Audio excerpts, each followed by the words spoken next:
playoff race time as we give you a look. And it's right about this time of year you start to say this is when the cream rises to the top. Week 15, 3 weeks left to go, but still plenty to be determined. And I think for most teams, the obvious is to try and be the number 1 or number 2 seed. But when you look at it across the league and throughout the history of trying to get to the Super Bowl, the teams you really fear are the ones that get hot and sometimes sneak in at a 5 or a 6 seed, because we've seen those teams actually get to the Super Bowl and occasionally win it. Yeah, you think of the Giants a couple of times. Steelers have done it. You're right. It has happened and will happen more in the future, I'm sure. Throwing again on second down, but this time it's incomplete.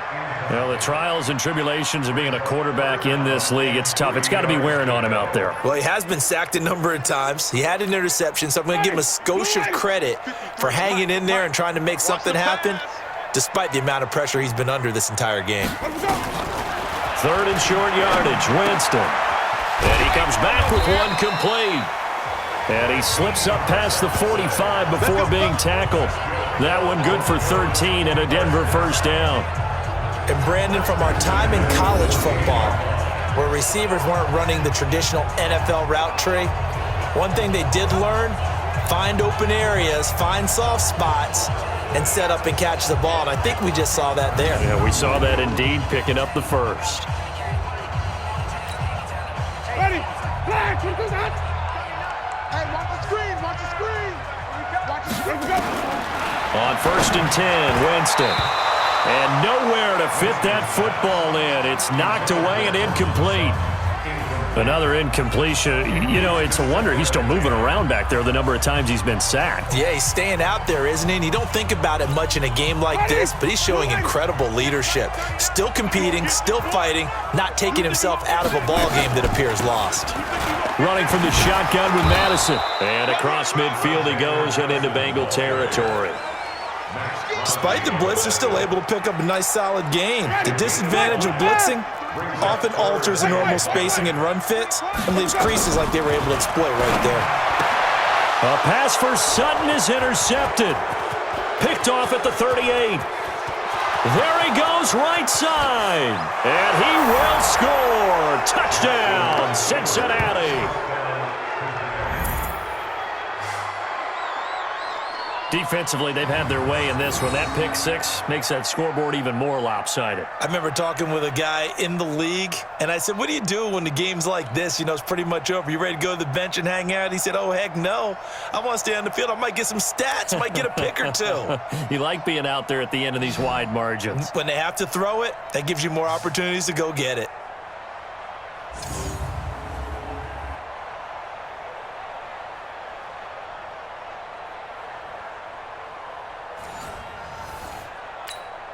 Lutz will look to add the extra point. And he's been a busy man, 5 for 5 now as he knocks another one through to extend the lead.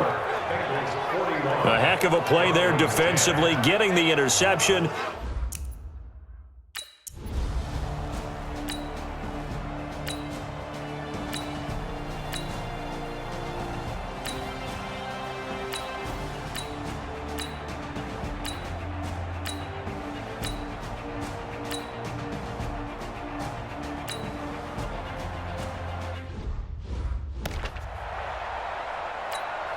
So out comes a field goal team now for the second time here today. From the right hash, and this one just a chippy. And his kick is good.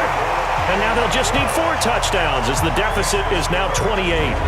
Well, in the grand scheme of things, those 3 points likely not going to matter much, but I guess they get a little closer, a little more respectability. Yeah, you're exactly right. They've been outplayed all game long, but like my mom used to tell me all the time before I went out, dress up a little bit, son. Make yourself respectable. And that's what they're doing here. They're just dressing up the finals.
following the field goal on his Locke Edwards to kick it away.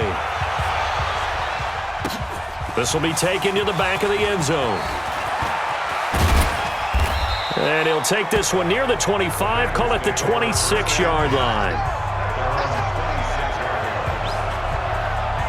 The Bengal offense now gets set to head back out onto the field. We've got a lopsided game here. I don't know, Charles, what does the handbook say that we discuss when we've got a game like this in the fourth quarter? Hold on a second. Let me thumb to the proper page on that. Know what it says? What? Let's discuss how we got here. This is a dominant performance, where they took control of this game, how they've managed to keep control of this game, and then we go ahead and think about how we're going to leave here and get to the airport. In a lopsided blowout, the roads are usually open. They begin with a run by Mixon. And he'll get this from the 25 to the 30 for a pickup of 5. And when do they start thinking about burning these timeouts? They've got all 3 still defensively. To me, you have to start right now. Here's the time, and that means you've got to stop them on defense, not give up the yardage, use your timeouts in order to get the ball back and try and score yourself. But now is the time to start using those timeouts. And keep in mind, it'll also stop the clock at the 2-minute warning.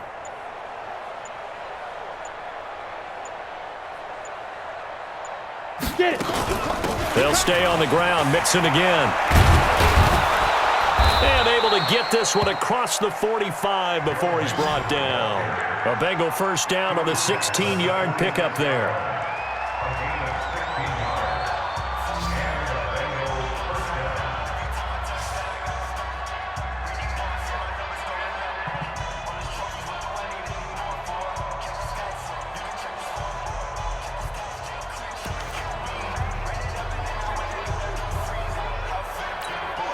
So the Bengals in possession of the football here as we get you reset. And let's see what they've come up with offensively after having time to talk it over. On first down, Mixon. And they'll get this just to the 47, 1-yard gain. Just a yard on the first down carry, so it's 2nd and 9. Mike 5-4, Mike 5-4, Mike 5-4. I got you, boy. I got you, boy.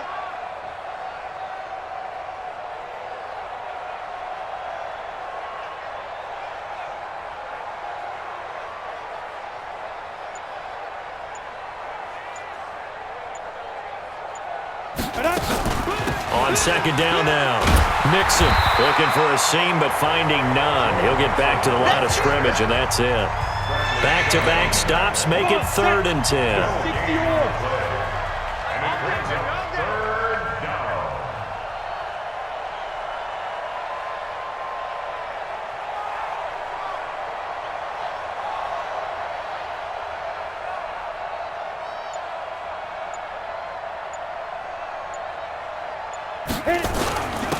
On 3rd down, they go with Singletary. He's got the first down and more inside the 40. And finally taken down at the 20-yard line. And he's taken down, but not before he gets to the Broncos' 20. That's quite a spot there for his first carry of the game, but obviously they had plenty of faith in him, didn't they? No question about it. And here, why not go with the fresh legs? Able to push forward, pick up that first.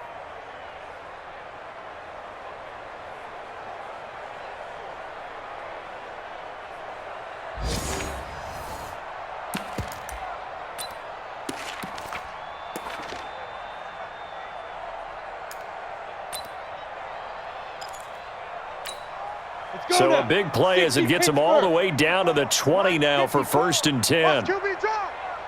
Watch QB drop. Now. And they will take a knee here.